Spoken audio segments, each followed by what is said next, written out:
questions in room. If we have time, we'll go to the Zoom. Coach? Yeah, we're super proud of this team. Big Ten road wins are not easy to come by. Really like the physicality that we played with on defense. Made just enough plays on offense and took advantage of some of the things that they gave us. Wasn't probably the cleanest game for our young quarterback, but I saw him when we needed playmakers to make plays in critical situations. They showed up. A 4-0 start, really big for us to get into the bye week, get healthy, get some guys back. Our defense was once again very dominant for 4 quarters. Hate that we gave up the cheap touchdown there at the end. And again, special teams really set the stage for us early with the 2 big block kicks, the block field goal and then the block punt, which, you know, when you talk about knowing and understanding the character of a team, when you watch how they play special teams, and I think we've done that the last 3 weeks at a high level and a really clean game. No turnovers on the offensive side. And, you know, we had 4 penalties today, 3 of them, those late hits on the quarterback. We got to get those cleaned up. But I can just tell you, I really love the heart of this team. I like the way we're growing. We're growing together. We still have a ton of room to grow. We'll be able to teach and learn from a lot of this tape, and it's some really good film for us in the bye week to get some things cleaned up that showed up today. We'll use the bye week to get it cleaned up, like I said, get some guys healthy, and then be back in the confinements of the shell for Washington in a couple of weeks. But looking forward to a bye week, getting healthy, getting on the road, going out, selling Maryland football, and getting back in and starting to prepare for a great opportunity against Washington at home. With that, I'll open it up. Start with Michael. The 2 special teams plays, Coach, the blocked field goal and then the blocked punt, how did that kind of set the tone for you guys this afternoon? And talk about the execution of special teams today. Yeah, I mean, as I said, the special teams the last 3 weeks have come up big for us. And when you add Andre Powell and Chili Davis to your coaching staff, we're talking about the elevation of all parts of our program. And, you know, both those guys spending all their time focused on how do we affect the game on special teams. And the last 3 weeks, we've been able to do that.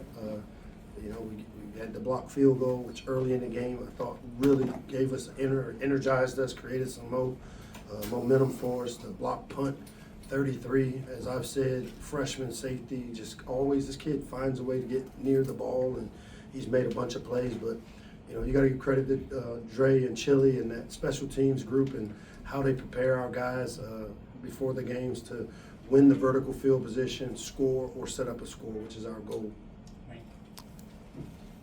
Coach, congratulations on the big win. You have a ferocious defense. Can you talk about your young edge rushers, especially Mathis and Stewart?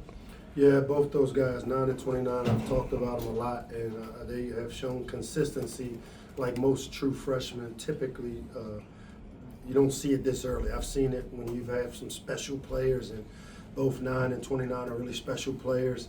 We'll clean up the late hits on the quarterback. A lot of this is I hate the growing pains that come along with it, but what you don't want to do is take away the aggressiveness and how those 2 young guys have played for us.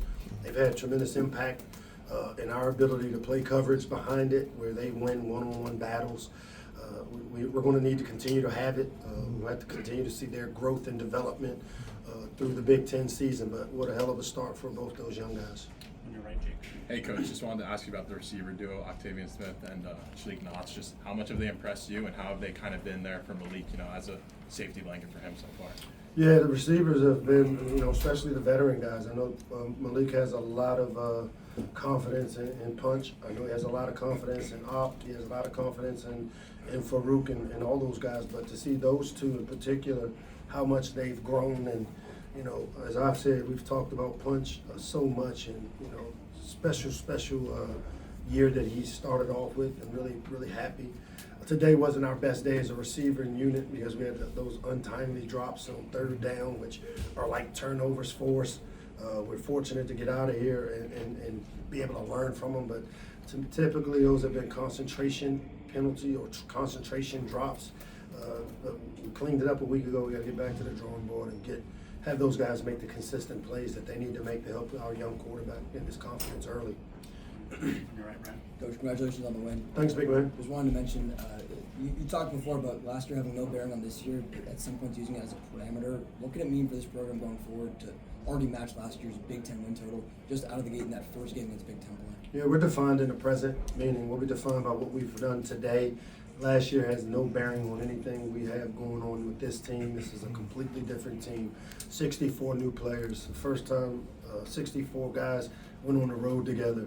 Tremendous collaboration. Our staff, Annie and our operations staff did a great job of getting us here on time and going through our protocol to make it as routine as possible. The coaching staff did a tremendous job. All of our medical staff, a bunch of people. When you take your show on the road in the Big Ten for the first time with a lot of new people, they allowed us to have the comfort of knowing kind of where we are and what we're doing. So a really collaborative effort. Really proud of everyone for how they've started the year off. But we still got so much room to grow, and I'm looking forward to being able to grow during this bye week. On your left front row. Just seeing their starting quarterback go down, just how did that impact what y'all did on defense or in terms of your approach? It didn't. We had no idea who the quarterback would be. We saw early that Billy was going to be available. I had no idea what happened, but we knew the things we needed to do on defense, which was eliminate the explosive runs. I think the last time we were here, he rushed for like 300 yards almost. Today, 61 yards.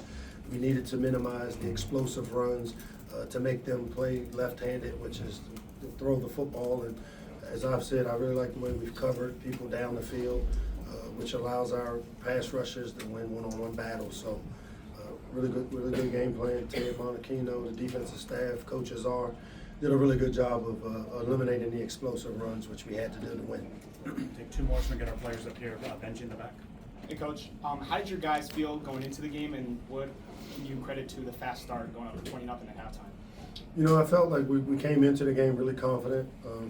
We talked about making the investment all week of all we could ever ask for is our best. And I told our players very early in the week that it wouldn't take heroic efforts to win a game like this. It just takes every individual in our program giving their best, investing their best for 1 week.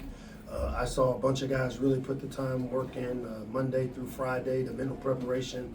I saw a bunch of people, including our staff, do their jobs of making it an easy transition of going on the road. And we played really well early, but still there's so much room to grow. And there's some things as a coach, I'd like to see us finish a little bit better with not giving up the late touchdown with our young players when they're in there. I'd like to see us finish drives with touchdowns in the red area. I'd like to see us be a little bit better on third down on offense. And, these are the things that, as a coach, when you win and can fix these things, it just makes it so much better. And I think you'll continue to see that our young players, because they don't know what they don't know, that will achieve what we emphasize. And we'll keep emphasizing to get better a little bit every week. All right, last one, Matt, on your left. Hey, Coach. Pat, what's you up, talked man? on Wednesday or on Tuesday about the physicality of the Big Ten, the physicality that Wisconsin's been known to play with over the last few decades, and how that's the type of team that Maryland needs to be. With some of the success in the trenches on both sides of the ball today, did you see that success? Do you I think saw that us was take a good step work? forward. By no means are we there yet. Don't have the depth that we need to have to sustain in the Big Ten this way, so we got to continue to do things and be smart with how we prepare without the depth that it'll take. But really like the way our offensive line played today with the low pad level, running off the ball. We're starting to take some steps in the right direction, but by no means are we the finished product, and I don't think we will be. So be interested to see how we manage having a little bit of success on the road this bye week, get some things cleaned up, get back home, and start prepping for Washington. Thank you, Coach. Thanks, guys.